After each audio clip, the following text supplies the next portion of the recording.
ഇന്നിപ്പോൾ എൻ്റെ കൂടെ പ്രശാന്താണ് ഉള്ളത്. പ്രശാന്തിൻ്റെ അമ്മയ്ക്ക് വേണ്ടിയിട്ടാണ് ഡിസ്ക് ബൾജിൻ്റെ ചികിത്സയ്ക്ക് വേണ്ടി നമ്മുടെ ഹോസ്പിറ്റലിൽ വന്നിട്ടുണ്ടായിരുന്നു. അമ്മയുടെ ഒരു കണ്ടീഷൻ എന്തായിരുന്നു, ഇവിടെ വരുമ്പോൾ എങ്ങനെയായിരുന്നു എന്ന് ഒരു നമ്മുടെ ആകുലതകളൊക്കെ ഉണ്ടായിരുന്നില്ലേ അമ്മയെ ചികിത്സിക്കാൻ വരുമ്പോൾ, എങ്ങനെയായിരുന്നു എന്ന് പറയാമോ? അമ്മ ഇവിടേക്ക് വരണേക്കാൾ മുമ്പ് ഒരാഴ്ച 1 വീക്ക് ഒരു 10 days ആയിട്ട് കിടപ്പന്നെയായിരുന്നു. അമ്മയ്ക്ക് ഇപ്പോൾ ഡിസ്ക് ബൾജായിട്ട് ഒരു 10-12 വർഷമായി, 12-13 വർഷമായിരുന്നു. അത് കഴിഞ്ഞിട്ട് ഇപ്പോഴാണ് ഇടയ്ക്ക് വരും കൂടും കുറയും. ഞങ്ങൾ കുറേ മറ്റേ അലോപ്പതി ഇതൊക്കെ ഇംഗ്ലീഷിലൊക്കെ കഴിച്ചു. അപ്പോൾ ഇപ്പോഴാണ് ഒരു June 1st ഒക്കെ ആയിട്ടാണ് നല്ലോണം ആൾ കിടപ്പായി.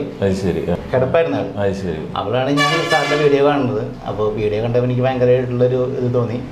അവളാണ് സാറിനെ ഞാനും വൈഫും കൂടി വന്ന് കണ്ട് സംസാരിച്ചിട്ട് നമ്മൾ ഡിസൈഡ് ചെയ്തത്. വന്നിട്ട് നമ്മുടെ കൺസേൺ എന്ന് പറയുന്നത് ഇതായിരുന്നു, വല്ല ഈ അമർത്തി ഒഴിച്ചിട്ടുണ്ടാവോ, കിഴി വെച്ച് നടുവിന് ഇല്ല അതിന് ഞാൻ പോണേണ്ടായിരുന്നില്ല. ഞാൻ സാറിന്റെ ട്രീറ്റ്മെന്റ് വീഡിയോ കണ്ടപ്പോൾ അതൊരു ഡിഫറെന്റ് അപ്രോച്ച് ആയിരുന്നു ട്രീറ്റ്മെന്റ്. അത് കാരണമാണ് വന്നത്.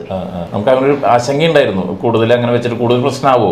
ഇല്ല, അങ്ങനെ ആശങ്ക ഉണ്ടായിരുന്നില്ല. ഇല്ല, ആയുർവേദം ചെയ്യാൻ ആയുർവേദത്തിൽ നിന്ന് വ്യത്യസ്തമായിട്ടുള്ള ചെയ്യണം. അതെ, നമ്മുടെ അവിടെ വരുമ്പോൾ നിങ്ങൾക്ക് പ്രശ്നമില്ല.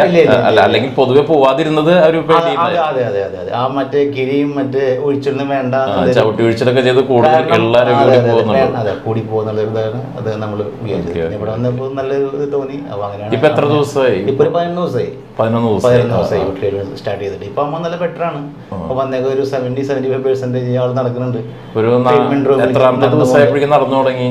ഒരു 6-7 ദിവസമാണെങ്കിൽ നടന്നു തുടങ്ങി. 6-7 ദിവസമായിരിക്കും നടക്കാൻ പറ്റി. വേദന കുറവുണ്ട്. ആള് നല്ല ഹാപ്പിയാണ്, ഹെൽത്തി ആയി. 14 ദിവസം ആകുമ്പോഴേക്കൊക്കെ കംപ്ലീറ്റ് ഇനിയാണ്. ഒരു 9 മുതലാണ് ശരിക്കും ആൾക്കാർ ഹീലിംഗ് പറഞ്ഞു. എന്നാലും വളരെ ബെറ്റർ ആണ്, ആള് ഹാപ്പിയാണ്.